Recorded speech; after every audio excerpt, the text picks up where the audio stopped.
નમસ્તે દર્શક મિત્રો, મારું ભાવેણા ચેનલમાં આપનું હાર્દિક સ્વાગત છે। સુરત મહાનગરપાલિકાની મુખ્ય કચેરીને બોમ્બથી ઉડાડી દેવાની ધમકી મળતા શહેરમાં ચકચાર મચી ગઈ હતી।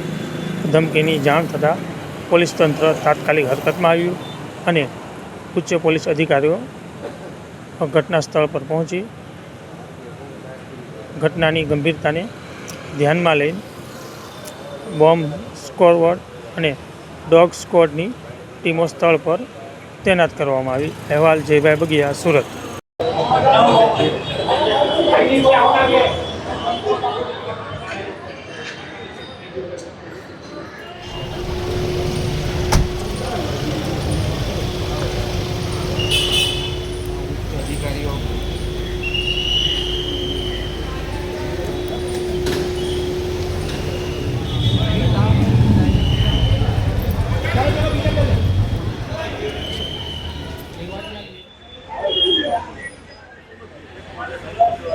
જેના અનુસંધાને આજ રોજ અમે લોકો આખી ઓફિસને ખાલી કરાવી દેવામાં આવી છે અને પોલીસને ચાપતો બંદોબસ્ત રાખવામાં આવ્યો છે અને આખી જે ઓફિસ છે એને BDS દ્વારા ચેકિંગ કરવામાં આવી છે બધી, અને હાલ કોઈ આપત્તિજનક કોઈ એવું કોઈ ચીજ વસ્તુ મળી આવી નથી।